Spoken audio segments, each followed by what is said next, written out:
I'm Lee. My pronoun goes by she and her. I'm a trans female and I'm living here in New Zealand.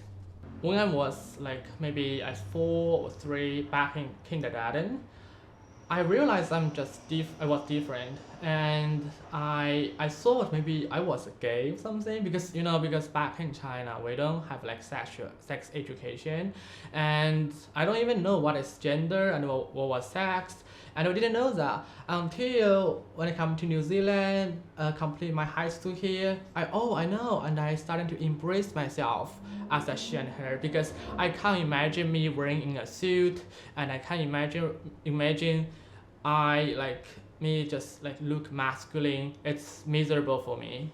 So I started to transitioning here in New Zealand and embrace who I am.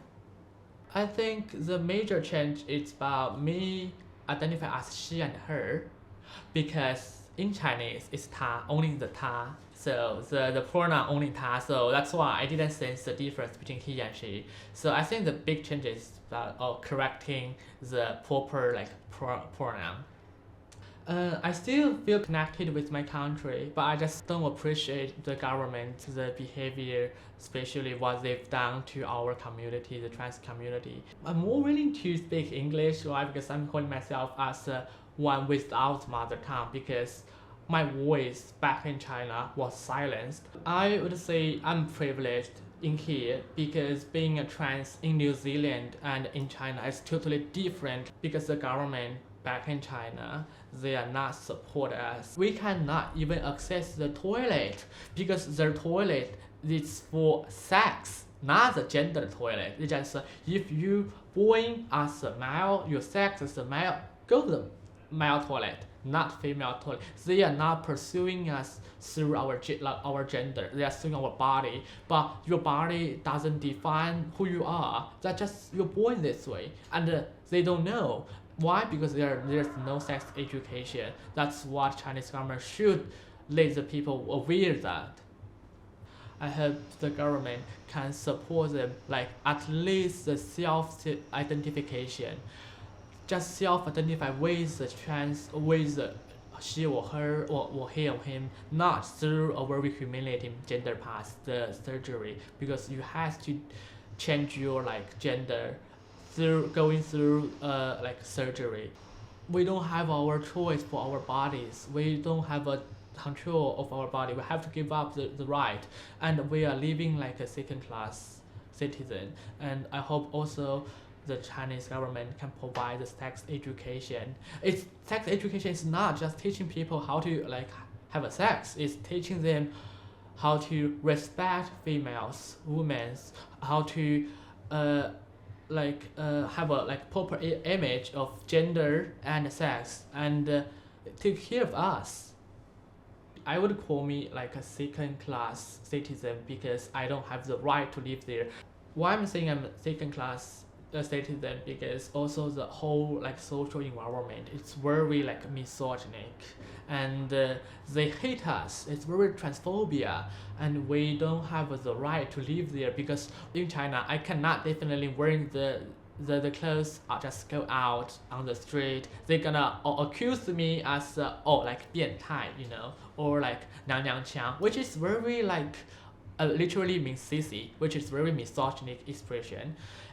And they don't even understand the difference between gay and transgender, just they don't know the sexuality and the gender performance. This totally different thing. We're born this way, and transgender is not the choice. Also, it's not a lifestyle. It's what we are. It's a part of ourself. It's not we choose to do. It's what it is. Living in China as a transgender, it's very hard, and it's very sad to say we are not recognized by the government, and they do recognize me unless we give up our body. We do the humiliating gender path or the surgery, and to change our gender or correct our gender, and that is not fair for us. But here in New Zealand, there's sort of self-identification, and it reserves the right to us. There's a law in China against us, and here there's a law protect us. So definitely there's a different suffering. But why I'm still using the word suffering is because the prejudice is everywhere. Even in New Zealand, I was assaulted. But it doesn't mean New Zealand is not safe, because prejudice is everywhere and it just happened in here in New Zealand. And culturally speaking, because like in China, they value the like collectivism. They just wanna people living in a community and to perform certain way to align with to match a certain expectation in the community. And yeah, of course, in China, the community they value like patriarchal, very patriarchal and misogynistic belief, and they just don't want you to be all to femininity. And on the contrary, in here in New Zealand, they value like individualism, like they value people's like personal expression, and they value the freedom. So it gives me much more freedom and much more space to to display my like gender identity, and which is kind of good because that's freedom, that's the human rights. Yeah, this is me before my 20s, as a son, as a daughter, as a kid, and now as a woman.